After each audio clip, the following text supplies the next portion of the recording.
fix and start kicking ass, just like it said at the beginning of the program. Man of the hour, tower of terror, too sweet to be sour. Sending your ass on the jabroni jet to the other side of the territory, brother. The Alabama Hammer. Nightmares are the best part of my day. The goods from the wood. Hot damn!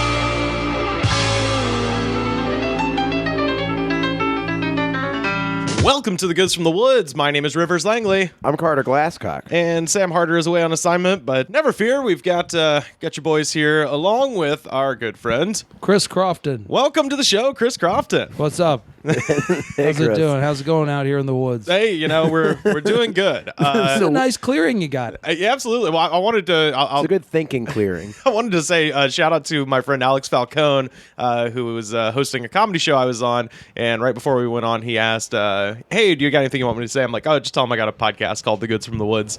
He was like, all right, got it. And then he went up on stage and goes, all right, your next comedian, he's got a podcast. It's called The Woods Are Good. Rivers Langley, and that's how I was brought on. So coming to your podcast feed on April 1st, hopefully a nice April Fool's episode. The Woods Are Good. The Woods Are Good. Which will just be some sort of insane man in the woods. Maybe a Ted Kaczynski type or something like that. Or just light reflections about how good the woods could be on any given day. We're just going to be reading Walden by Henry David Thoreau. Mm-hmm. Or sometimes you find a barrel out there with a body in it. Jimmy Hoffa. I can't see. I listen to so many true crime podcasts that I can't. Yeah. And I don't listen to ones with comedians on them. I like my true crime straight. I don't like any of this. You like that sword and scale shit? I don't need some. Oh man, some comedian riffing about my favorite stuff, which is blood and gore. Sword and scale got too intense for me. That guy's an asshole. I mean, seriously. I want to just put it out there that the Goods from the Woods are very angry. We're feuding with Sword and Scale. We actually paid Chris to say that. Imagine the true crime episode about the podcast that killed the other podcast. That would be ooh, it's coming. That would be through the roof in a long enough timeline. It has to happen. That would be on Parcast, and the host would talk like this. Thank you, Greg. Yes. This week, I'm more frightened by the Parcast host than I am by their content. Though she is not a not a psychologist, Vanessa has done thousands of hours of research in her thinkatorium. Thank you, Greg. No, this is she always says thank you, Greg. Thank you, like Greg. Someone just shocked her. Seriously, those hosts, I enjoy the Parcast content. Sure. I listen to cults while I'm on the elliptical. Yeah. But I do find that the way they talk is very strange and frightening. Oh, yeah. Before we get into what made Manson such an effective cult leader, we need to understand what a cult is. Vanessa's going to take over on the psychology here and throughout the episode. Please note, Vanessa is not a licensed psychologist or psychiatrist, but she's done a lot of research for the show. Thanks, Greg. Oh, you're going to talk like that the whole time? Oh, okay. The sword and scale one that broke me was there was some guy who was basically knew exactly. Someone had been breaking into his house and he knew who was doing it. He was like, oh, it's these kids down the street. And so he one day drove his car around the corner and then snuck back into his own house and then just waited there for several days until they came in, and then he killed them one by one with a shotgun as they broke into his house. Right. Yeah, but so it was by definition a premeditated murder, but also the guy recorded the whole thing because he thought it would exonerate him, where he's literally like, here they come, those little fuckers are coming to my house. And it's just that's this a good idea crazy, to record it. You have to record your crimes. Yeah, in case he'll exonerate you or get you in more trouble. But it's worth for it. Sure, locked you away never forever. know. Yeah. So, but yeah, that's sword and scale. Terrible. Does this exonerate me? No. Oh well, it was worth a shot. Yeah. It was studious of you, though. No, Sword and Scale, and they have that guy who introduces that one who goes everything on Sword and Scale should be, that guy who does the thing, and he whistles through his teeth while he says it. The guy who does the warning thing. Every Sword and Scale deals with... Have you heard? I know what you mean. Sword and Scale deals with upsetting topics. Sword and Scale contains adult themes and violence. It is not intended for all audiences. Listener discretion is advised. I can't figured do the whistle you while I talk. deranged like miner from the 19th century. Yeah, a coal miner, not hard. like, please buy this beer for me, Mr. Miner. Sword and scale. Sword and Scale is a mine with several dead Sword. canaries. Sword and scale is extremely titillating to me, but perhaps not to everybody. I think The we hit union don't care about the working man. One man's titillation is another man's disturb. I think we hit a gas seam. Been down there in the mine for some 30-odd years. Sword and scale is my favorite thing to listen to in the mine. Hog up a black loogie. Listen to sword and scale. Sword and scale. A pound of flesh is a pound of dead people in the coal mines. This week's Sword and Scale is about murder again, so please turn it off. Guess what? Oh, God. Please stop listening so I can Turn go it off. home. It's about murder again. I want to go home. Stop listening.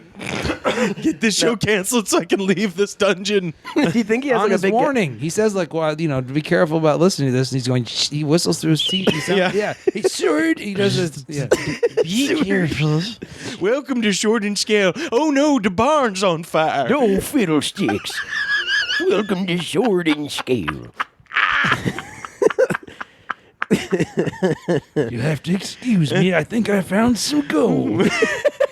My favorite snacks are Fiddle Faddle, Doodads, and Werther's Original. And murder. And murder. When you pan in the moonlight, they shine off the moon, you see. My favorite snack is murder. My favorite little snack? Ooh, murder. I like my retirement benefits and murder. Oh, God. But besides listening to murder podcasts, Chris, what else do you like to listen to while Yeah, I was you're gonna say I on was the gonna elliptical? bring up this this item from at the Crofton Show on Twitter. This Was shared by somebody else, but I think it's a clip from the Eagles documentary, but it's the most nauseating boomer. Like, if there's a reason why boomers deserve that, it's because of shit like this, which is just it's Glenn Fry explaining how he came up with the title of the song Life in the Fast Lane. Let's give it a listen. I was riding shotgun in a Corvette with a drug dealer on the way to a poker game, and the next thing I knew, we're going about 90 miles an hour. Holding, big time. I was like, hey, man. I hate him. What are you doing? Holding. Man. You know, and he looked at me and he grinned. He goes, life in the fast lane. And I thought, immediately, now there's a song title. No, there's a song. I can't believe Does that. it get any worse? No, that's... Holding. How many? Seriously. How many toxically masculine buzzwords are in that first sentence? God.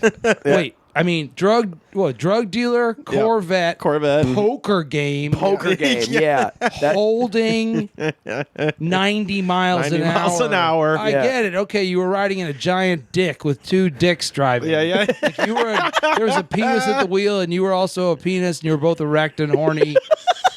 And then you were holding sperm, and then you were driving down the highway real fast, like you were having sex, like you were pumping real hard, Just pre-cumming the whole way. Yeah, and then you looked at the other guy and high-fived and said, "We're fucking." And then I thought, what a great name for a song, "We're fucking." What a great name for a song. And I immediately thought, what a great name for a song. We're fucking. And then we fucked. Me and the two dude fucked in the car. We came all over the Corvette. He pulled out and came on the Corvette. Yeah, we came on the Corvette. Me and my friend were masturbating in a parked Corvette. My friend was like, "Hey, that'll eat away at the paint. Stop doing that." So wait, he says I got a high gloss on this thing. So he's getting that DNA is gonna do terrible things to my paint job. He's going 90. With cocaine 90. to a Also, 90, it's just so funny now. It's like, fucking your grandma goes 90. Yeah, I was gonna say that was the full capability of an automobile in those days. Yeah. I mean, the wheels are about to fall off. Like the whole thing is like I forgot he said shaking. shotgun. He said I was riding shotgun. Riding I forgot. shotgun, That right. was the other buzzword. Yeah. Shotgun in a Corvette with a drug dealer going to a poker 90, game. going to a poker game. How about fuck you, Grandpa? How about that? Going 90 is really. I didn't even think about that. Going but 90. That's such a fun. Going 90 is like what everybody does on the way to Vegas. Sure. Yeah, that's like slow now. You will get your ass passed if you're going 90 on Hyundai's go 90. At this time, like 55 was considered like fucking pull over, grandma. Like people got partying to do. Oh yeah. But, yeah. 90 apparently was Sammy the limit. Hagar. He could not drive 55. No. Me and my friend were sitting in a Corvette jerking each other off under an underpass. And I looked over at my friend and he said, "I'm sweating." And I thought, whoa, what an idea for a song title. I'm sweating. Sweating. Yeah, like, I guess, so you were never a fan of the Eagles. I like the Eagles. You do? Yeah, if you don't hear that kind of bullshit, if you don't know the Eagles think they're geniuses for coming up with the song title Life, you know what I mean? Like, if you listen to Life in the Fast Lane, you don't hear the horrible backstory for it. Like that he thinks he's, I was about to say Rudyard Kipling. This guy thinks he's Rutger Hauer over here. I think he's, I don't even know. Yeah. This motherfucker acting like he's Rudyard Kipling. I was trying to think of what. And if this doesn't boost your talking about Rudyard Kipling's boosts podcast listenership, everyone thinks their childhood was more exciting than everybody else's childhood. It's as simple as that. And Don Henley obviously thinks, but he got a microphone. The thing is, those motherfuckers they ran the media. The boomers ran the media, and they were friends with the people who ran the media were friends with them, so they asked them the same questions over and over again. Right. Because then they can live their own youth again hearing about, because they're like, I used to ride shotgun in Corvettes with a drug dealer too. You know, like, oh, I also had the best childhood. So I said on that tweet, I said, what did it say? 90 miles an hour. Holy shit. Further proof that only boomers have really lived. Yeah, that's it. You know, it's just like, yeah, oh yeah. Yeah, you did it. Oh, yeah, we didn't use condoms either. No way. We got everybody pregnant and then we left. We didn't chop that heroin. We didn't chop that cocaine up good either. We just snorted it all rocky. Life in the fast lane. No time for wives or kids. I mean, we would have them and then, leave. In the fast lane. Fast lane. Ruined childhoods. That's what happens in the fast lane. Would you say the majority of these rockers, these 90-mile-per-hour rockers, this is like... Wait a minute. That's the name of a compilation album. 90 mile per hour rockers. Yeah. Leonard Skinner, Marshall Tucker Band, Foghat. Yeah, rocking. Going 90 in the fast lane. So what time April period are we Wine. talking? There's a band called April Wine. You know that band? Oh, yeah. Could have been all right. Could have been here tonight. Could have been sweet as wine. Could have been a lady. They were from Nova Scotia. Nah. They had a na. That's why they got confused and thought April Wine was a good name for a band. 'Cause apparently in Nova Scotia, people were like, "Fuck yeah, April Wine!" They have the. It's April already. April Wine has the third best na-na-nas behind Eddie Money and Beck. Because that song na na na na na na na. Actually, you probably would know April Wine best as they are playing over the montage of Kenny Powers shooting up his ass with steroids in the first season of Eastbound and Down. Right, okay, yeah. That's that song. And he's doing cocaine and putting steroids in his butt. Holy shit. Yeah. So that's how I know April Wine. Because I heard it and I was like, what the fuck is this song? This song is dope. And I looked it up. I was like, oh, they're like Canadian, cock rock band. Yeah. So cock rock is the genre that we're dealing with here. Yeah, I suppose so. They came zooming out of fucking Nova Scotia at 90 miles per hour in 1978. Well, it would be 140 kilometers per hour, sir. Holding big time. Holding. Hey, we were holding. Well, no, trash bag. What were you holding? Weed. Rat weed. That's what you were holding. I was going to say, no, it would actually be you're going about 130 kilometers an hour going out of Nova Scotia, but, we were holding at the time. Can I have some more speed? We were holding about a quarter pound, or I should say a quarter gram of ditchweed there. Yeah, fucking oregano by today's standards. Yeah, we were having... Yeah, we were happy. Yeah. Do you think that the drugs they're on pale in comparison to what the average Silver Lake resident smokes from a shop? Yeah, of course. I mean, I really think they're even the best weed back then. I mean, did someone have a secret strain that was like Well, no, half of it was grown outside in Mexico, and it was like, it was bullshit. Acapulco Gold. Yeah, Acapulco Gold. That was the big one. Maui Wowie and Acapulco Gold are were the strains. And back that's in the why day. everybody has anxiety now. I mean, every fucking kid who says he has anxiety smokes that shit all day long, and it's like, well, yeah, you're gonna have anxiety. You're smoking fucking drugs, shit that makes you. I mean, like I've smoked that stuff, and it's not something you should be able to go about your day on, but kids do, and they feel anxious for good reason because they're doing an amazing feat of self-defeating nonsense.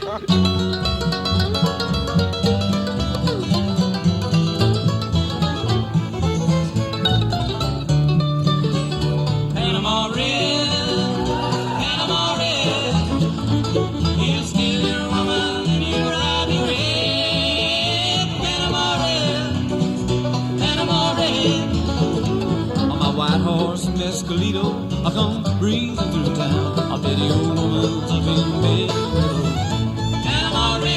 bed. Male aggression was like a driver of radio rock and roll for for up until arguably even now. Oh yeah, but sure.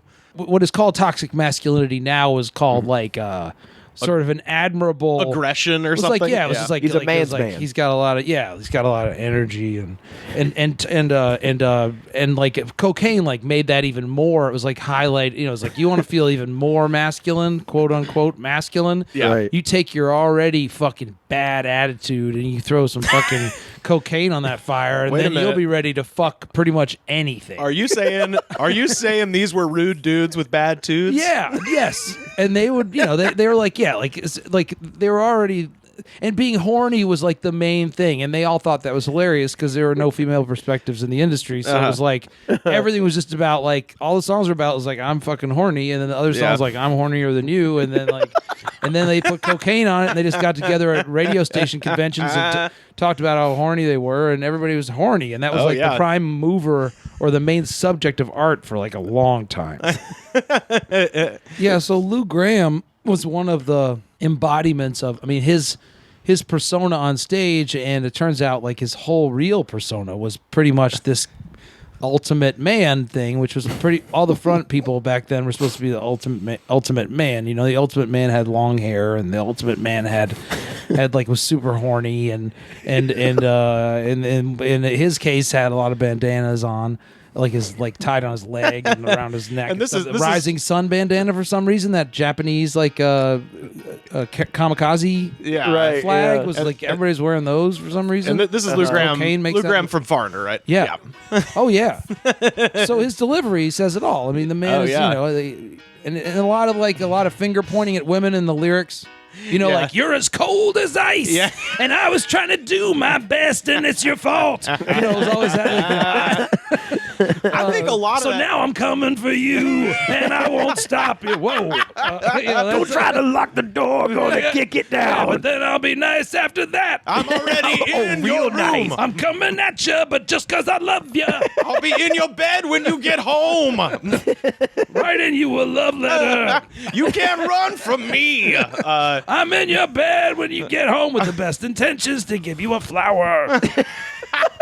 That's where the poetry comes into the mix. I think a lot of that shit came from Robert Plant too. Oh, sure. Because he's doing this shit in the late '60s, and I guess Jim Morrison too to a certain extent. But Robert Plant, you can listen to like a lot of Zeppelin's live records and stuff, and he's just actively flirting with people in the fucking audience. Well, and that's pretty on the nose. But the sheer level of horniness. A whole lot of love, all that stuff is very suggestive. But like shit, it's explicit, right? But when it gets to like what is it, AOR rock or this era that we're defining like with Foreigner, and Journey and all that shit. It's very like blatantly like love me or love me, never leave me is the. Well, there were basically no women in the industry, so there was no one policing the whole music industry was essentially a locker room from like 1930 to 2000 now.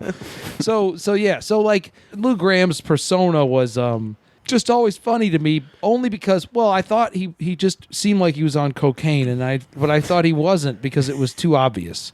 And it turns out that after like a few years ago, I just looked at his Wikipedia and it turned out He was addicted to cocaine. His last name is Graham. It would just seem too on the nose, the whole thing. No pun intended. Yeah. But I just thought this man is too. I think he's probably just like a really energetic guy. Yeah. But now he looks like he got run over by a fucking bulldozer. Yeah. And I kind of like it because he's like a dinosaur. Like that time will never come again where it's like you can do cocaine all day long, like and everyone else is too. And like imagine really, because in the music industry back then, they talk about it really being like a lot of people, a lot. Yeah. It was a huge problem, they say, which, basically they say it was pretty common for everybody to be doing cocaine all day from like, from the years like 76 to 1984 or whatever. Yeah. And I, even past that. But I mean, the idea of like dealing with people on a regular basis who are doing cocaine, people who do cocaine all day. I don't know if you've ever known anybody who does. I've known people who do cocaine all day. Yeah. And at night, but never all day. It's a crazy setting to be on. I mean, it's not. It's like you're. So I feel like hearing Lou Gramm, and at that time they thought it was just like some stimulant, like almost like a vitamin. So he probably just thought he was doing his best. Yeah. He was being his best. Like, I mean, that was like his lyrics. Like, I'm just being my best. I'm like, baby. Put my best foot forward. I don't know why my life keeps fucking up because I'm just at my best. I've been, baby. I'm always at my best. I just want to know what love is. Why is everybody so mad at me? I run hot. Yeah. He's running hot. So hot-blooded. Catch it and see. Got a fever of 103. He wrote a song called Midnight Blue, which I really, really like. For real, but it also is a very funny song. But I actually, it's actually a pretty good song. But he also wrote Jukebox Hero, which we were talking about, and I was watching this Canadian YouTube series called Behind the Vinyl, where they have an artist talk about their process writing a song, and it's during the space of the song being played. So they play the song like. Jukebox Hero, and during the length of the song Jukebox Hero on a record player playing next to them, the artist tells the story of that song. Yeah. And so Lou Gramm talks about how he wrote that song, and it's just a really interesting thing that I would like to possibly reenact as a stage play, starring myself. And I started hitting that bass drum pedal to put this solid beat in there. And the words started coming to me, and I wasn't really singing. I was half talking it, half singing it. And that's when he talks about they had a chorus, they had an explosive chorus. Lou Gramm's like, yeah, we had part of this song. I was working on the other part. It developed into a full-on song that was very moody and had an explosive chorus. Like a crack went down someone's glasses when they thought looking of it. for a home. Like he was like, we did have an explosive chorus. Explosive. Well, we did. We did have an explosive Yeah, chorus. we had an explosive chorus. I knew that already. I was working on it. I was massaging. We had an idea for a song. We massaged it. He says that. We massaged. We get together. We would massage it. Massaging the verse. We already had the explosive chorus. I don't know why that makes me so happy to picture two grown men on coke massaging Massaging a chorus. the verses to a song called Jukebox Hero. Yeah. Giving it a here we happy go. ending. It's worth giving it a little Oh, bit. yeah. Well, we can kind of Okay, so this is the part that Lou wrote in his own basement, kicking a kick drum. He admitted this. A grown man just kicking a kick drum. He's doing it right on here. cocaine. All there is happening is a kick drum. A little bit of synth, a little bit of light synth. Oh, well, the blanks are filled in, but he said how he wrote this. Yeah. And he wrote this sitting in his basement, kicking a kick drum and saying this stuff out loud. And then the chassis and the fucking doors were made. It keeps going. It's like, can you imagine? He's in a mansion at this point. They were already famous. Yeah. He's in a mansion, This and is his a wife's later like, hit. what are you doing down there? And he's like, had to beat up 6-string. Didn't know how to play it. Lou, what are you doing? You all right? Yes, I'm all right. I'm working. You like living here? That's one guitar. The kids are asleep. Would you stop doing cocaine for 1 second? It's a vitamin. It makes me function better. I'm at the height of my masculinity right now. Don't interrupt me. You know when my masculinity's running high, that's when I write the best. My masculinity's peaking. Dr. Lotsapapa gave it to me, okay? It's good for me. So the whole song is him kicking. Oh, here comes the monster chorus. Oh, no, here you go. Yeah. This is the explosive chorus. Explosive chorus. Yeah. It is an explosive chorus, especially that. Well, I think they call it a hot lick. This part right here. Oh yeah. They tell no lies. This is definitely explosive. Yeah, it's a hot lick. Well, it's also weird that means someone else in the band was just out of context was like Jukebox hero, stars in his eyes, but they had nothing else. Yeah, they had that part. Yes. So that was the explosive chorus. They were just looking to hitch that to something. So that's the part that was written. So I was like, listen. First of all, I can't believe you borrowed my yacht and ran it aground. Mick Jones from Foreigner, my co-writer. Hi, I'm Lou Graham. I just showed up for our co-writing session. Mick, I think you're an asshole for grounding my yacht. Look, the red lights on the buoy mean there's rocks. I mean, for God's sake. We talked about this in boat school. I have to send a fucking... And in Monte Carlo, I don't have a guy in Monte Carlo. I'm gonna have to hire us. Anyway, I'm gonna tow that thing out, but it makes me mad. Yeah. And I know you were writing. I know you were in the middle of writing something on the yacht, and you got lost in it because you were taking your masculinity powder, your art powder. I know you were trying to take your art powder and get your masculinity up to. I understand. Because when my masculinity is out of control, the last thing I'm worried about is boats and where they are. My creativity vitamins. My vitamins. My creativity vitamins. So he's like, listen, man, this is what happened. I'm in a lot of trouble with Linda. She's pissed at me. I was up all night last night kicking this kick drum, taking masculinity powder. Sure. And I was basically like, I got one guitar. I bought it in the rain. I bought a one-way ticket. And it's about a lonely guy who's kicking a kick drum, basically. And that's what I was doing. So that's why I was writing about it. It was like, and his wife's mad at him, but I took that part out. And anyway, so I wrote that, but do you have anything that will go with that? Yeah. And I've been massaging that thing all day. My fingers hurt. Mick Jones is like, sorry, Mick Jones I think was English, but I can't do an English accent, but he was like, right. Sorry I ran your boat aground, Lou. Sorry I grounded your yacht. But I was working, and I was trying to get as masculine as possible, so... Thank you for massaging it all day. Now let's finish him off. So he's like, well, let's finish her off. I've been on the art dust all day. I was working. I can't wait. No, I've got an explosive chorus, and I understand you've been kicking your drum a lot at your house. I love that he's a working class guy from Liverpool. Liverpool, yeah. He's a Beatle. Yeah. The fifth Beatle. So anyway, yeah. So he's like, Mick Jones is like, well, I do have this one thing I have this one chorus. It is fairly explosive. Jukebox hero, stars in his eyes. I'm a jukebox hero, and I had nothing for that. I just came up with that. Just calmly. What happened was my girlfriend at the time yelled at me, and I got very angry, and I went in the bathroom and I was screaming that at her. I'm a jukebox hero, and then I was like, oh my god, that's an explosive chorus, actually. What once was verbal abuse is now an explosive chorus. Oh man, that's you were supposed to drop the kids off at school. You know. I can't. I'm a jukebox. Sorry, hero. I'm a jukebox hero. I got stars in my eyes. Now, You're an asshole. Do you find these to be the most art powdery songs, like Jukebox Hero and? I just think that period was very, very. It's never going to come again. There's never. Music's free now. Music back then, if you wrote a hit song, you got a house.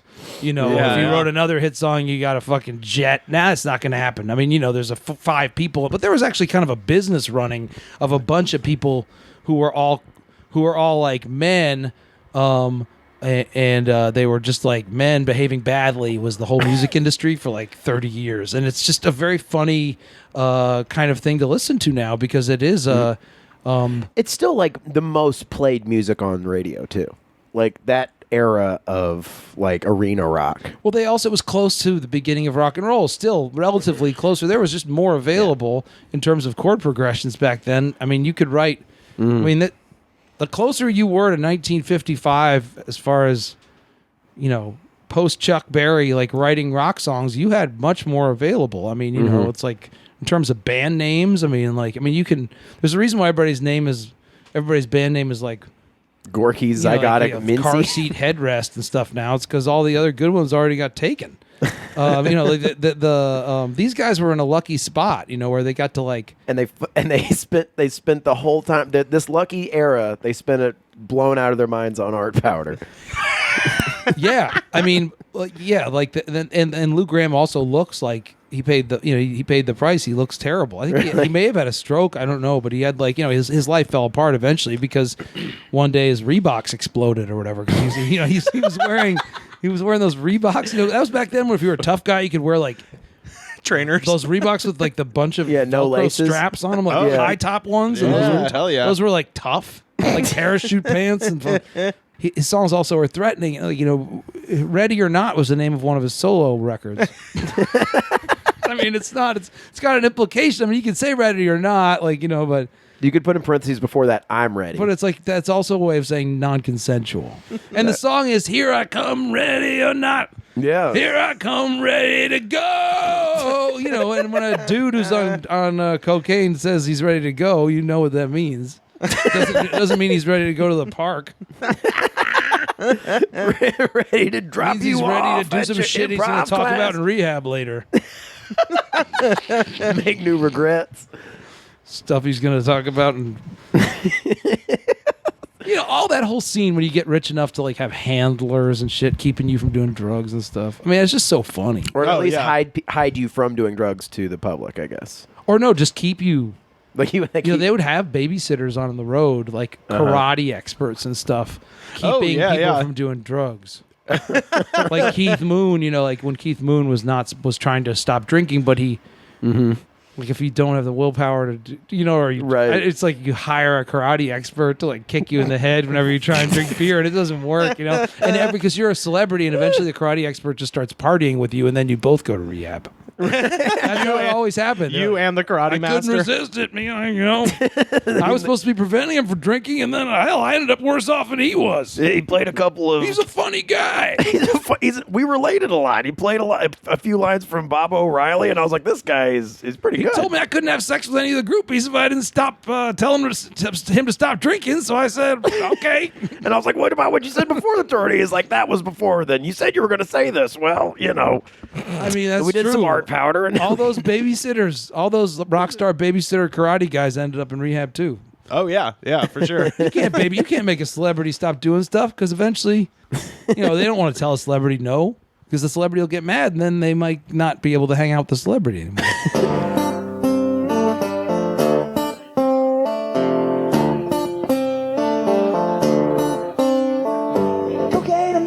Milkshakes, cocaine, cocaine and milkshakes, cocaine. I can't stand to feel the pain.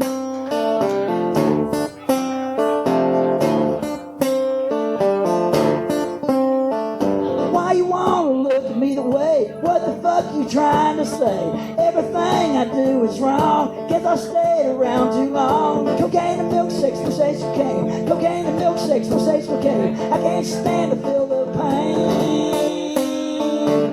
What do you think about the resurgence, kind of like the turn of the century of that, like coked out, big machismo, barrel-chested rock, like a la like Buck Cherry? Well, yeah, like fucking Buck Cherry's like the Trumps of the political, trying to make rock it great again, kind of thing. Right? Yeah, that's what that is. Like, oh yeah, it's time to stop fucking around. We're taking it back. The song's called. What's it called? Sexy Bitch or whatever it was called? A Crazy Bitch. Crazy Bitch, yeah. Anybody else here tired of political correctness? Just want to get back to high energy. Yeah. Oh, masculine vitamin rock. Well, it's one of the song's called Crazy Bitch. Yeah. Vitamin rock. Vitamin rock. You guys tired of not calling songs Crazy Bitch? Well, we are too. One of the titles that gets ascribed to that particular genre is post grunge, which is apt because basically a lot of those heard Nirvana and took away exactly the wrong part of it, where like Kurt Cobain was like, yeah, man, drugs, let's do it. Well, not even that, like just Kurt Cobain was like a avowed feminist and pro LGBTQ, like all that shit. Right, yeah. And they just saw that. They were like, oh yeah, he plays songs loud. Cool. Yeah. And they like- took nothing away Yeah. from the actual content. That's like Rage Against Yeah. the Machine, where they had like those booths in the back where they had like literature and shit that all got reduced to matchsticks by like moshing frat boy rapists during Yeah, their sets. by Paul Ryan. Yeah. Who is like Paul Ryan Paul would be Ryan, like who moshing claimed- at a Rage Against the Machine claimed show. to be a huge Rage Red Against- Bulls on parade. Yeah. Paul Ryan Did you just claimed make that up? Yeah. That's fucking good. Fuck. Paul Ryan always claimed to be a huge Rage Against the Machine fan, and you're like, so you heard nothing of what they Oh said. yeah. No, they were always like, check out those pamphlets. I was gonna say we got like Noam Chomsky in the back, like spitting truth, y'all. Well, I you know? went to one of their shows. Oh, yeah. in '98 because of or '96 maybe because the Jesus Lizard was opening for them because the Jesus Lizard got signed to Capitol Records and that's right. I'm sure Rage fans loved that. Well, I went to see Jesus Lizard, and we ended up staying for a Rage Against the Machine, and we were like, I noticed that nobody was reading the pamphlets. Sure, yeah. Like I seriously noticed like the hapless liberals at the back of the room watching a bunch of axe murderers rip each other's shirts off and slap each other in the chest, and while they, because their music's simply too aggressive to. You can't like death, not death. Well, no, put it this way: the message is easy to ignore. You That's can't probably like the best the music way to describe too. You can't it. have It's hard to make like rhetoric based around workout music and expect people to not work out. Yeah, that's the thing. You make music to super aggressive. You're not going to be able to get people to listen to the words. Yeah, although I'm sitting here with an alarm on my phone set for 11 o'clock tomorrow when the Rage Against the Machine tickets go on sale because I'm going to pay a tremendous amount of money to fucking go. Yeah, they're coming. They're doing a huge tour. Oh, I read about it. They're yeah. coming to Phoenix. I think I'm either going to go to Oakland or Phoenix, whichever one I can get. Because I like Rage Against the they're Machine. one of my favorite me bands too. of all time, and it's funny. You know what is dude, listen to the beginning of the masterclass with Tom Morello. He's like, it's just a piece of wood with 6 strings. This is why. across it." This is the kind of stuff I want to do. Yeah. I want to start a Yep. podcast, and I want to do stuff like just listen to that kind of stuff. Oh. I love rock stars talking dead seriously about. Oh yeah. He's like, with this, we can start revolutions with this board. Yeah, we sure. can start. It's like, How's it going? I was going to say. Check the politics lately. it's like, weren't you number 3 on TRL after Nookie in '99? Remember that? This machine has very little effect on fascists. is what I should say. Remember when Tim Comerford scaled the heights of the whatever the That fuck? broke the band up. Is that what broke the band That up? is what broke the band up. Because he did that shit at the MTV movie? Yeah, he climbed up to the top of this like structure on stage when Limp Bizkit won for Nookie for Video of the I Year or remember whatever. that. And I was watching that. literally Yeah, because he was drunk. He showed up to the event drunk, and Zach De La Rocha was like, basically you're taking away from the message, man, by being a drunk idiot, and that's what broke the band up, basically. I remember that happening. It Yeah. didn't seem that. I mean, it didn't seem No, it that was bad. completely He got up in innocuous. like a fake tree. It was a fake tree. Yeah. It was like some kind of like It was weird like a metal palm structure tree or something. Yeah. And he Petals wouldn't or come something? down. Yeah, He yeah. wouldn't come down. Yeah. And Yeah. he didn't say anything or anything, and he didn't even say like Limp Bizkit sucks or anything. He just stayed in the thing. Yeah, well, Yeah. and Fred Durst didn't know who it was, so he's just standing on stage going like, "Jump, Biloxi." dude, jump, Yeah. do stage dive, man." Yeah. So Fred Durst is good at improv. He's actually someone who came from improv. Like he was an improv guy well before he was He's in really Limp good. this is Biloxi. Hey, I'd like to hear what the most obvious thing you could say when you see someone in a tree in it is. What's the first thing? Chirp, chirp. I don't know. Or, I mean, he says. Yeah, There's somebody in a- jump, dude. Yeah, that's it. Jump, dude. I want to hear what the dumbest person in the world would say to someone who's up in a tree. Go, Fred Durst. By the way, Fred Durst directed this movie that they actually filmed in Birmingham. Yeah, the John Travolta called stalker movie. The Fanatic, about where John Travolta is like I think an autistic stalker of some sort, and he did include a scene that included his own music in it. There is a Limp Bizkit scene in the film. Okay with some music? You like a little Limp Bizkit? Sure. You like a little biscuit? Yeah. Yeah? Nice and loud? I used to listen to this back in the day. This is hot. Oh my God, that is nice. That is nice. You little bit of Limp Bizkit. I used to listen to this back in the day. That's terrible. nice. That That's makes nice. me sad. That made me sad. Yeah. Is that? I was at Woodstock '99. I was working in production and I was running the videotapes that they were shooting back to the truck. Like they actually had to they shot everything on videotape, so they would shoot with the, when the camera's mag was full or whatever the fuck they call a videotape thing. I don't know what, Right. I would run it back to the trailer where they would then put it on the live cast or whatever, or or maybe I guess it had to have been delayed because it wasn't live, but I was there for that whole festival. Were you working for MTV? I was working. My friend was working on the production side of it, and he just got me a job. So I was there all 3 days, and I stayed in they had an old barracks. Yeah, because it was a military base. It was one an time. Air So Force we got to base. stay. We got to just go in during the day and see the hell, and then go to a little house. Yeah, and live in a house Oh my god! So let's talk about It that. was terrible. Jesus. Well, the one thing because we did a Woodstock '99 episode, but it was you did? But it was mostly about we have fighting tournaments from time to time, so we went down the lineup and made a Sweet 16 bracket of if all the bands at Woodstock '99 got into a fight, who would emerge victorious. Korn makes it seem like they would win, but I think they'd all run away. No, Korn would run away. Korn would run away. Yep. Biscuit would talk a big game, but they couldn't hold it up. We were like, I think it came down to Metallica. No, not Metallica. Metallica. And, That was the craziest lineup. Yeah. Elvis Costello and Insane Clown Posse. I can't wait. Oh, I'm so excited. I'm so Dave excited. Matthews. I love. Well, so DMB, Willie Nelson, James Brown, James Brown and Korn. It's so good if you're a fan of Korn and Oleander. Oleander? Yeah, Oleander and Alanis Morissette. Right. Live played at that thing. The band Live did? Yeah. Oh, And I've been. This is something I mentioned on every podcast just because I love it so much. The song "Lucchini's Juice." Just shout out to. I'm going to stop saying shout out. I'm going to. What else am I supposed to say? Yeah. What up? Good feelings too. Word up too. Yeah, thoughts and prayers. Thoughts too. and prayers too. Highlight. Spotlight on. Spotlight on. Anyway, And now we turn our spotlight to Live has a song called Lucchini's Juice, which if I ever start a cold brew, I would call it Lucchini's Juice, and I would partner with Live. And the song is the one that goes, "Let me ride, let me ride, burn my eyes." It's a fucking good song, though. If you want to exercise, it's a really good song. Right. If you want to exercise, it's technically, I think it's a pretty good song. But anyway, they have a song called Lucchini's Juice, and anyway, he sang it at Woodstock Woodstock. 99. And if you want to see a pretty good performance of it, and you want to see the live guy wearing, for some reason, the kind of outfit you would wear to a middle management conference at Kinko's or something. Is that like a comment on corporate America or something? He's wearing Ross Dress for Less. He was wearing a business. Yeah. He was wearing kind of a business shirt, kind of like an Oxford shirt, work pants, kind of black slacks and Steve Madden type black shoes. He looked like he was going to a job interview and he was about to quit the business, and then he was like, "Wait, we have a gig at Woodstock '99. Let me ride." So the statement is look at me, corporate America. I am what you. Yeah. If you want to see what I like about Live, check out that performance of Lucchini's Juice from Woodstock '99. I was there. I was 8 feet away from the guy.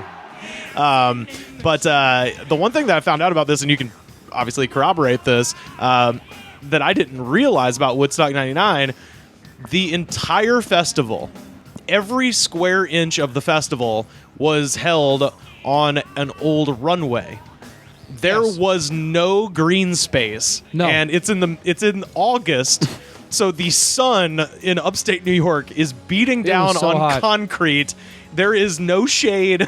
There is nothing but hot pavement. Yeah, that's an airstrip that they're standing on. And that's where everybody was at. It was a dump. And so adding to the overall misery was also just the unrelenting heat to this thing.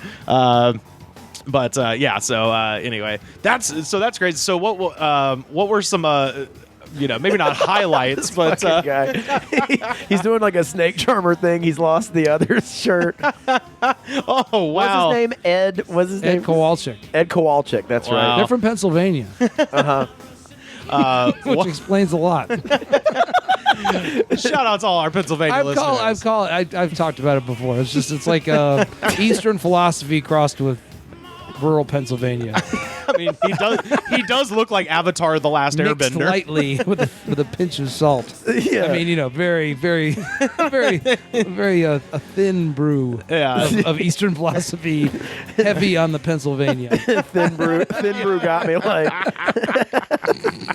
So anyway, what were some like highlights or low lights there were of no that good whole parts to of that. that whole It was- experience? It was I would say the highlights were probably. Who was the most like whacked out on I just drugs? thought it was neat. I was backstage. I thought at the Uh-huh. time I was 20. Oh fuck! No, I guess I just turned 30. But I mean, since I was still drinking. They say you're this age you are when you started drinking. I mean, I feel like honestly I was like 13. That's when I started drinking when I was 13. So I was 30 in body, but I was very excited to just see the celebrities. Did you have any interactions with any of the bands or anything like that, or even just like I saw see them anybody? backstage. I saw Adam Duritz from Counting Crows without his hairpiece, and I thought, oh shit! But he still had, but the he, dreads, dude, yes, they're fake as shit. But he had a bunch of he had most of his dreads. Yeah. But there was a big, huge bald spot. Right. And then he eventually had no dreads. But I became convinced that I had just seen a figment of my imagination, or I must not have seen it, because I was like, well, he has full dreads. Like and everyone else was like, he's not bald. And I was like, that guy's bald. I saw it. And it turns out he is bald. Yeah. Years later, he admitted it, but I saw it. Yeah. But I convinced myself it wasn't true, because I thought it was I must be wrong. Because everybody's like, he's not bald. He's got huge dreads. I was like, yeah, but okay. Well, I guess that was a stunt double I saw, I guess. My favorite Counting Crows thing, real quick. I was reading. I used to have a subscription to Rolling Stone back in the day, and this was probably like 2003 or something. And they had a big piece on Counting Crows, and I remember flipping to it and be like, in my brain, my first thought was like, God, these guys suck. And the first line of the article was a quote from Adam Duritz. He said, "I don't know what happened, man. One day everybody woke up and decided we sucked." Yeah. That's true, because they had a good ride of being a serious. Good ride. The late 90s, they were taken very seriously. Yeah, until they Shrek'd up, dude. Well, They I was Shrek'd about to say, it up. they're lumped in with all those other bands. The canyon. Yeah. One more night in Hollywood. Oh yeah. No, And there's reason to believe. It's like that. It's like the hitting the concept, like hitting those. What do you call it? He just hit phrases a little weird. The you know Dave what I mean? Matthews approach. Matthews really cranks Mr. up. Jones and me. Yeah. If you say it, he's putting a little stank on it that's not going to reflect well within 5 years of the song being recorded. Yeah, Adam Duritz, crawled so Dave Matthews could run as far as singing things weird. Oh yeah. Dave Matthews has run on the backs of so many adult alternative rockers before him.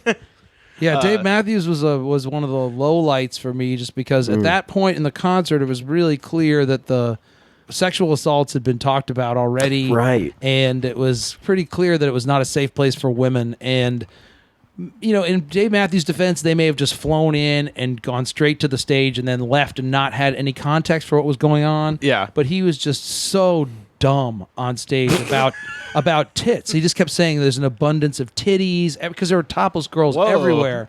Dave did? Yeah. Wow. But the problem was that if you were there the whole time, you knew that somebody needed to say, stop doing this. Sometimes there's an abundance of things, and sometimes there's a lack. Today there's an abundance of titties. Abundance of titties. I got a bunch of titties. Abundance of titties. So I remember that. Got an abundance of titties. I only remember that because this is the other sort of interesting, serious note of the thing was that the first night I was there, we heard about rapes. And 2 days, but it was rumors, we didn't know, but we'd heard something was bad was happening. And I remember the New York Times, it was a 3-day thing. So that was the first night. The New York Times put out an article, I think not that day, but the next day when there was still whatever it was, the New York Times put out an article saying everything was going great and the festival was great. And I just remember being like, Within a day of nobody it? here, while it was happening, after everyone there who was working there had heard and knew that things weren't going great, the New York Times put out a review of it being saying it was going great. Yeah. And then, of course, right afterward, it was immediately... yes, this is not But going so everyone great. knew already that things weren't going well. So I, at the time, remember thinking, oh, shit, they don't want to shit on this because it's big business. Yeah, it's big business for the state of New we York. don't want to shit on it during this thing, even though everyone knows it's not good. Yeah. So that stood out because I was like, why do we know this is horrible, but they say it's good? I was standing on stage with, like, at the wings of the stage when the Red Hot Chili Peppers were playing. And that was the last seeing performance of the night. Seeing the fires, and I was actually on the side of the stage for that. And I mean, I guess I thought that was cool. But musically, I got to say, I didn't have a lot of interest in most of the acts. Yeah. Sure. Like, I liked Elvis Costello. And I think as a novelty, something like I liked the song "Rollin' and Nookie" by fucking Limp Bizkit to leave on the radio when I was like drinking and driving, but you were in your own but I air didn't raid want to vehicle. see them live. And then live, like the other thing that stood out was I went backstage to my friend who was like actually somewhat in command or in the top part of the command of the whole thing. And I was like, we were all saying stop the concert because when Fred Durst was he was leading into the beginning of breaks, or there was that break in the song Break Stuff, and he said like everyone take out all your frustrations. It was already like way out of hand, and so everyone backstage was saying pull the plug, cut his mic, and no one did it, Time to reach deep down inside and take all that negative energy. All that negative energy. And let that shit out of your fucking system. You got girl problems. You got boy problems. You got parent problems. You got boss problems. You got job problems. You got a problem with me. You got a problem with yourself. It's time to take all that negative energy and put it the fuck out. You feel me, Woodstock? It was like, this is real. This is not good. Like this is actually crisis. not good. Yeah, but I think the performers, that was the other thing, is once you were backstage, it was like the dude who organized it, Michael Lang, the guy who organized Woodstock, was sitting in a fucking pair of fucking cargo shorts and a literal polo shirt with the collar up, sitting on a fucking golf cart, talking to Kid Rock's 2-foot Fred guy. Oh yeah, Joe C. Yeah, Joe C. 3'9" with a 10-foot dick. Yeah. He was back there driving around on a mini bike. Yeah. I mean, the whole thing felt like the end of the world. I mean, not because, and that wasn't because that sounds like every time I see a dwarf, I think it's the end of the world. That's not true. But the whole they are harbingers of like doom. it was like like the guy the 2-foot Fred with the 10-foot dick like ride by on a mini bike past Sheryl Crow, just had to leave the stage because people were yelling "Show your tits" at her, and the Woodstock guy, with his hair looking like I believe $5,000 haircut, sitting backstage while everybody's getting killed out in the front. I boiling believe Calpurnia said to Julius Caesar on the day before he was killed, I saw a falling hawk in the sky, I saw a red moon, and I also saw a 3-foot tall guy with a 10-foot dick. And you probably shouldn't I thought things were going okay until I saw that dwarf on a mini bike. You probably shouldn't go to the Senate tomorrow. Some bad shit's gonna happen, Julius. And he was like, "Shut up." I'm pretty sure it's just one of those days. I'm pretty sure one of the 4 horsemen of the apocalypse is a dwarf on a mini bike. The other the other 3 horsemen are Pestilence, Dave Matthews, the Insane Clown Posse, and Korn. and the trombonist from Dave Matthews. But seriously, everyone. You mean the Grugrux King? The Grugrux King, yes. Yeah, everyone. Or is it Big Whiskey? Fuck, who knows? It was definitely. It did not. It didn't go well. Well, it's funny because it kind of subsided. Then the 2000s sort of like felt more sane, but it's kind of like the Woodstock '99 never went away, and then it kind of exploded again with the Trump administration. It was like on simmer. Yeah. It was on the back burner. It didn't go away, because you're like, wow, that was unusual. Is that side of uninhibited sort of heathenry? Just like fucking male. In that sort of taking it back, like this is our day. It's time to take off shirts and It's like show us your fucking tits. Like that there was a huge contingent of people who are just want to act like Lord of the Flies. Yeah, right. And drink 12 packs and that kind of was like, wow, is this? and the music was a soundtrack for that, like bands like Korn and stuff. I mean, it was just sort of like generalized anger, go, generalized. We had bad something. Yeah. Everybody had a bad something. Let's get mad and mostly be mad at girls. For no reason at all. That was even like perceived as like the more emotional side of metal was just hating women. Like I mean, there was a lot. There's always that. That's the thing is, yes, there's still that. Misogyny's always been a big part of rock and roll. I mean,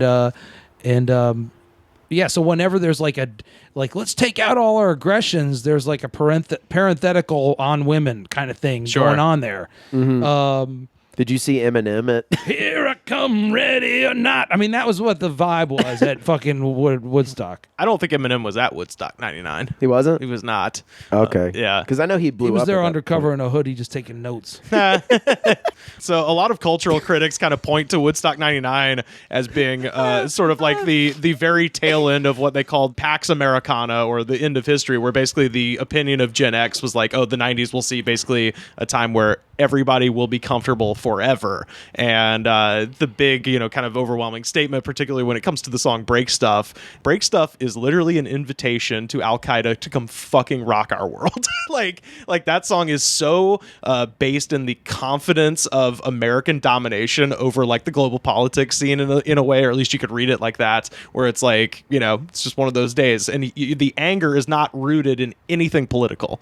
It is just everything's fucked. Everybody sucks. It's all individually based. It has nothing to do with society and just individually based. And a lot of people have like kind of read into that of like, if that is the attitude, Woodstock 99 is like the kettle coming to a boil as far as like American sort of arrogance and projection throughout the world of just like, come fuck me up. And then everything that happens 2 years later is going to end up being, the touchstone for the rest of our existence, essentially. So that was the peak of us as a culture of rugged individualist shitheads, and that's kind of the tail end of that, or whatever is Woodstock 99. Yeah. So it's interesting you were there. Well, that was it's funny also the perspective of a person who thinks everything's going wrong as a recovered alcoholic is usually a person who's hungover.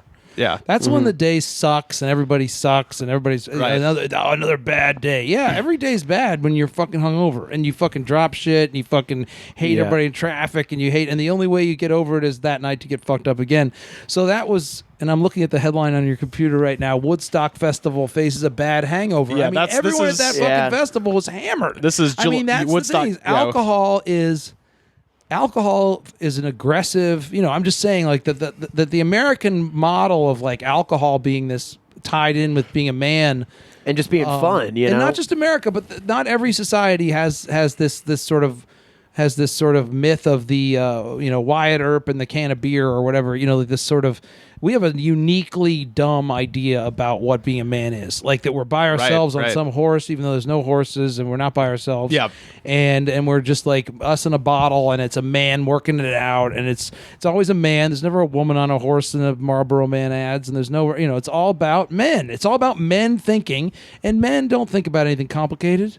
They don't fucking need to be by themselves. They just think about sex. Now they're not getting any and shit like that. And then they get drunk and then they get mad about it and then they break stuff. And that's about as deep as, so it's like Woodstock 99 was an alcohol event. Right. I mean, there was alcohol, more alcohol than there was water.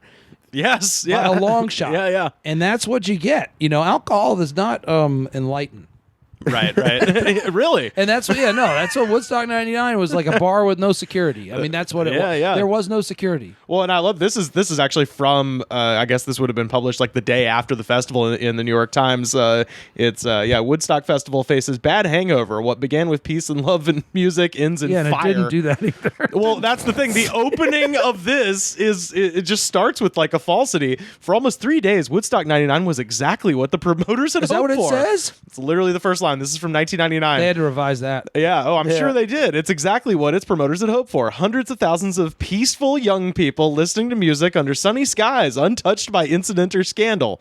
The problems that had plagued 1969 and 1994 Woodstock shows, hordes of gate crashers, miles of traffic jam, pouring rain, and mud were gone as police monitored local roads like classroom proctors and storm clouds thundered but steered clear. Indeed, just as the 3-day concert wound down to its final act on Sunday night, John Schur and his partner Michael Lang, two of the promoters of the original festival, were high-fiving each other for what they saw as a virtually flawless weekend. Then without... Oh, my God. Then without... They spent the entire weekend in like a Fuhrer bunker. We must get the insane Truly, clown posse on the stage. I'm sure they didn't. They had no, like, just they were a perfect 1% example of the 1%, like being like, why do we need Bernie? I don't understand. I'm woke, but I don't know why we need Bernie. We need a centrist. It's because backstage it felt great. I felt great backstage. Plenty of room, celebrities, air conditioning. Out front, it was like fucking, everybody was literally dying of thirst. That fire, coming as the Red Hot Chili Peppers were finishing their show on Woodstock's East Stage, gave way to a violent and frightening rampage of thousands of young people who looted and burned truck trailers filled with T-shirts and other souvenirs.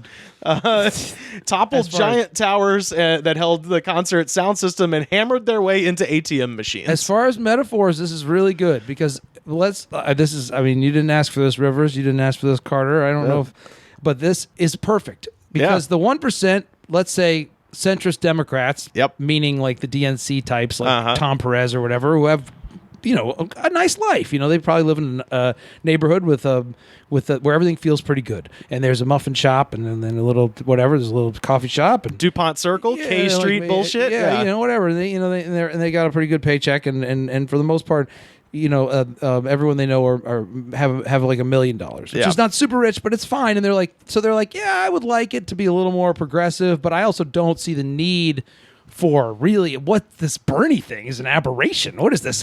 Like they want to break the whole system? They want to fucking start fires and kick in the ATMs? Well, that's unacceptable because everything is basically fine. And it's also the perfect metaphor, right? Because so many of the people who are in charge now are people who are children of the 60s.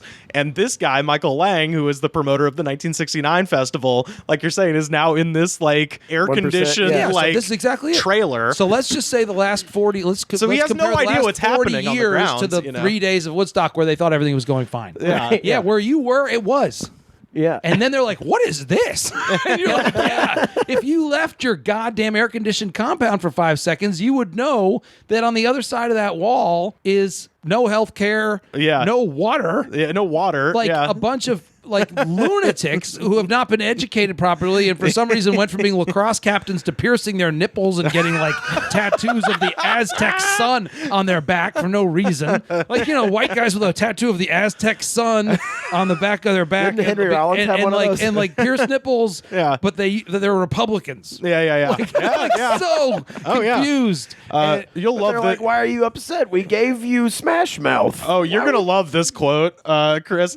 Quote, I am mortified this happened. Mr. Schur, crestfallen and sleep deprived, told reporters at a makeshift meeting at 5 a.m. today. Quote, of course we blamed ourselves to a degree, he said, but he called the 4-hour melee, quote, an aberration created by a few bad kids. Yeah, deplorables. basket of deplorables. Deplorables. We blame the whole thing on a basket of deplorables. We did our part. We set up a nice festival for them on a boiling hot runway with no water. As dawn broke today, dozens of weary New York State police troopers kept vigil on the scorched grounds of Woodstock as promoters and Rome and Oneida County officials searched for reasons for what went wrong. Some concert goers said the violence was directed at high prices. Promoters charged for food, water, and merchandise. Others questioned why it took more than an hour for platoons of state troopers to move in. I don't know what they're talking about. High prices. $6 for a bottle of water is actually a good price. I mean, I have a lot of money, so I don't understand why money would be a thing. Yeah. Right? They're mad about not having money, but why don't they have money? I mean, everyone I know has money. Why don't they have money? Oh, it must be their own fault. They're deplorables. All right, yeah. I gave them How did I James get Brown. my money? I don't understand. Why am I to feel fine? What are they mad about? Oh, Sure said the most serious injury was to a man who suffered a broken leg. Baloney. Yeah, I bet. I doubt Michael Lang ever went out in that mess outside. no, He was backstage. Yeah. And he probably wasn't there every day. Maybe he was. I don't know if he was there. He was probably hanging out either in his air-conditioned trailer or on the stage. It was clear it was not a good situation right away. Right. So the idea that they were like, in any way that the New York Times and people were participating in this idea that it at any point seemed like a great thing or had anything to do with peace and love, certainly not. It had to do with... I mean, there were like live sex shows going on for that whole thing. Yeah. There were like people fucking to cheering crowds on top of vans and shit. What? Yeah. Because they couldn't leave. Like, slightly more comfortable surface than an airport runway. It was like insane. I mean, it was like, but it was not sexual. It was like, this is the downfall of society. There's nothing sexy about it. There's something bad about it. You know what I mean? It was not nudity, and it was nudity because of peer pressure. It was like there was a lot of like a girl took her shirt off, and then guys roared and cheered, and so then some other woman felt pressure to do that, or it was just not. And the cameras were all swooping in on the topless girls. All the MTV, all the live Woodstock cameras. I guess they weren't MTV, but the pay-per-view cameras were all zooming in on the girls that were topless. Yeah. So then all the girls started taking off their shirts because they wanted to be on TV. And then I mean, the whole thing was just fueling the fight. Jesus Christ! The whole thing was just like really, really. Which, if you just cook a swath of humanity who listens to nu metal and pour beer and the the idea that you might get on a pay-per-view. This is what. Well, they were Well, that was the thing. They were the pay-per-view. If I remember this correctly, the pay-per-view cost money to watch it on TV, but MTV did a web simulcast. Yeah, and this will give you an idea of the exact time period. Like, my friends and I remember on that weekend, we rode our bikes to the Drawn Library on the campus of Auburn University because they were the only place where they had an Ethernet fast enough to watch the live stream. And I remember getting there, and I think if I remember correctly, when we started the stream on MTV.com or whatever it was, like, I forgot what band it was, but it was some band we were like, these guys fucking, probably like Oleander or some shit. We're just like, these guys, this ain't Korn, and we just stopped watching it. So that was my one little experience with it. But yeah, that was definitely a thing. I was they put out a compilation album afterwards. Fuck yeah, they did. They put out a compilation album of the Choice Live. Woodstock '99. Oh yeah, of course. Well, with the very famous, we've talked about this on the show before with Creed doing Roadhouse Blues by the Doors with Robbie Krieger, but nobody knows who Robbie Krieger was, and also the Doors were not at the first Woodstock, so at a certain point, Scott Stapp has to go. That's Robbie Krieger from the Doors, y'all, and then people clapped. I bet they were yelling, "Show your tits" at Robbie Krieger. Yeah, that's great. Oh, by the way, this is the last little thing I'll read here. This afternoon, the police were focused on searching for one of the 3 cash machines that had been smashed and hauled away by frenzied bands of young men. Frenzied bands, which it sounds like the way the New York Times would write about Indian attacks in the Wyoming territory in the 1800s. Frenzied bands of young men and crestfallen organizers. They live in a different. It's really oh my god, yeah. Let's see if there's any other. Crestfallen's a really funny one. My crest has fallen. Yeah. By the way, the candles. How's your crest? Fallen. Down in the dumps about it. So all the fires, by the way, began around 10 p.m. Sunday night when concert goers using, quote, peace candles that had been distributed with the consent of Woodstock organizers overturned and set ablaze the Mercedes-Benz to the right of the east stage. At that point, we addressed that these fires were not a danger to the crowd. Were they indeed not a danger to the crowd? They were just big fires that people had put together in the middle of the crowd. So I don't think they probably were a danger. I mean, there was no fire pit. Right. It was like previously a vehicle. And they lit a Mercedes on fire. It's a vehicle that was not supposed to be on fire that is now on fire, and it is not in a fire designated area, but it's safe as long as you don't get in it. Right, yeah. It's as safe as any fire is, as long as you're not in it or going in it. Every fire is safe. It's not the fire that's unsafe. It's people being unsafe around the fire, in the fire. Every fire is safe to watch. Fires aren't aggressive. You know what I mean? Everything's fine. It's like everything's fine. It's like we're all fine. It's describing. You can't get mad at a fire. It's describing. You can't get mad at a fire, and you can't get mad at us for trying. Or us. It's describing the looting, and it says, meanwhile, groups of men were repeatedly smashing 3 cash machines, hoping to see a spray of $20 bills. Quote, back up, everyone will get money, one beefy man shouted, pulling smaller revelers off of a dog pile that had formed around one broken cash machine. Oh, my God. Oh, it's a metaphor for capitalism. It really, yeah, dude. It's not even a metaphor. It's just plain old capitalism. It's just a one-to-one. Out real capitalism. Yeah. It comes around every 20 years, every 15 years. That's capitalism writ small. Yeah, it's fine.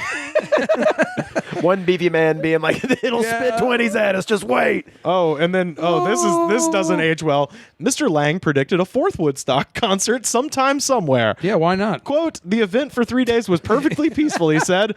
My tent's fine. My tent is fine. It's still good. I have it in my backyard. I still sleep in it. I had a nice time. I don't know. Better. Then he reflected on the Woodstocks in 1969. Drinks were nice and cool. It's nice. Then he reflected on the Woodstocks in 1969 and 1999. Quote, right up until the end, he said there were not that many differences. Oh, wow. Except for the concrete. Yeah. Except for, Woodstock 69 had a green space and a lake you could jump in and shit. But yeah, so. No one shouted, show your tits at Richie Havens. Freedom! No. Show your tits! Pull up your robe. Let's see your dong. Everyone's yelling that at Joe Cocker. What would you do if I pulled out my dong? Show me your dick, Frankenstein. Does it have stitches and bolts in it? Just setting a small fire and pull out your clock winder. I don't know what they called it back then. Winder. They called it something different. Your tallywhacker. Your tallywhacker. See your tallywhacker, you Joe Cocker. freak. You freak.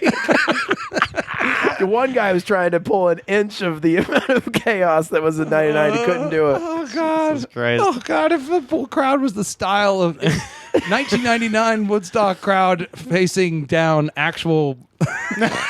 The 1969 Woodstock. Pete Townsend has to individually hit everyone with a guitar instead of just Jerry Rubin. Sha-na-na was pulled from the stage and juggled by the crowd. They were treated like beach balls. Yeah, Mr. Bassman. They were never seen again. Sha-na-na were kidnapped from the stage. We're gonna kill you. Sha-na-na was pulled from the stage and never seen again. They were literally ripped to pieces like Dionysus. Oh my God! Oh God! Today there's an abundance of titties. Chris, where can people find you on the internet, sir? You can find me at the Crofton Show on Twitter, and you can find me at on Instagram at Chris_Crofton, and you can read my advice column, The Advice King, which I write wonderful. every 2 weeks for the Nashville scene, and you can listen to my album that came out in 2018 called Hello, It's Me. Oh, can we can maybe beautiful record. Can we play a song at the end there from that record? Yeah, sure. Perhaps? It's not very. We could play. They're kind of sad, but hey, that's okay. Hey, we got. Yeah. There's a lot. There's. We got all kinds. So of it's listeners. a song. Also, it's a song. It's like a real. It's a music record, not a comedy record. Sure. Yeah. Which doesn't really matter, but people are always like, "Oh, I went to check out your record. I heard you on that podcast, and it's a music record." And they're like, "It's great," but I thought it was going to be a comedy record. Yeah. And it's very much not. It's just a beautiful, of a really sad record about a breakup. Hey, it's wonderful though. I love it. Pitchfork approved. Yeah, that's right. Oh, yeah. Well, cool, man. Well, thank you guys so much. Thank you. This was a blast. Yeah, we could literally do this forever. So we'll have to have you back soon. Carter Glasscock, good friend of mine from Nashville. Yeah. Rivers Langley, good friend of mine now, and also Southern. Yeah, that's right. Pleasure to be here in the woods with you. Yes, thank you so much for being they here. They are pretty good, right? And, it's a good place to sit and think about Woodstock 99. Think about Woodstock 99 and Jukebox Hero. We got some work done on this one. Fuck. We got some work I forgot. done. You actually got so far away, I forgot all about Jukebox Hero. I'm going to title that. Here I come, ready or not. Whoa. What did you say? It's just one guitar. The image of him banging on the kick drum by himself, just being like, I've got a hit. In a steady downpour. Oh, God. Lou, what the hell are you doing? Fucking Jesus. Writing. Doesn't sound like writing. It sounds like you're having a nervous breakdown. I'm taking my vitamins. My art vitamins. No, I'm calling the police. I'm doing muse dust. Muse dust. Oh, God. Shoot. Find me on Twitter and Instagram at Rivers Langley. Carter, where could the people find you? Instagram, Dr. Clark. Twitter, Carter_Glasscock. And, of course, you can follow the show. And of course, the best way to support the show is to go to patreon.com/thegoodspod. $5 a month gets you a bonus show every single week, as well as goodies, as well as a shout out on the main show. We've got some more shout outs coming next week. And of course, you can check us out on Twitter at thegoodspod. And of course, the second best way to support this show would be to go to Apple Podcast, rate, review, and subscribe. It takes 2 seconds. Just do it on your phone. Hit us 5 stars. Literally, if you just write 2 words, good show, that will help boost the algorithm, and that'll go a long way into spreading awareness about this program. Or tell a friend. That works too. Doing all of that shows the attitude of gratitude. And as Mr. Goodnight says, if you don't have the attitude of gratitude, Daddy, fuck you. See you next week. UFO hunters out looking for UFOs. UFO hunters out looking for UFOs. Me in my room, thinking of you all alone. Me in my room, thinking of you on my own. They're searching the sky. I'm staring at my phone. UFO hunters out looking for UFOs.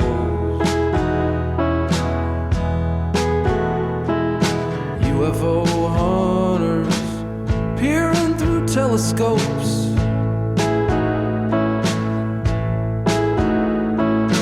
Me in my room, thinking of you on my own. Me in my room, thinking of you, piles of clothes. UFO hunters and me, we got the same disease.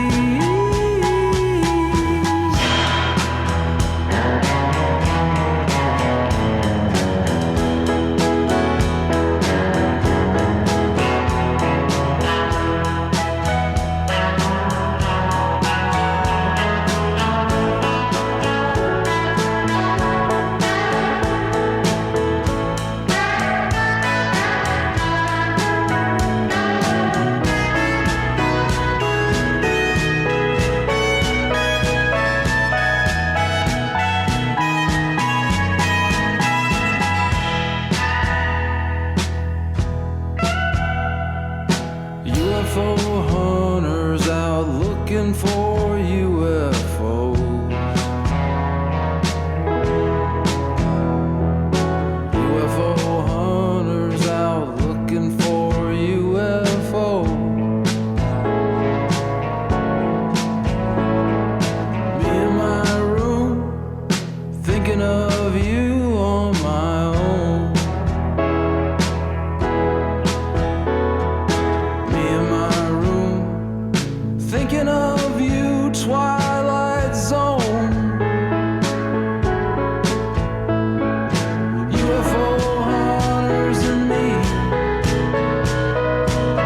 wishing for company.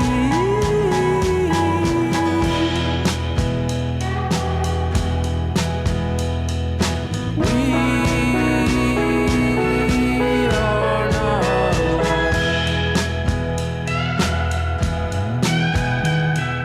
We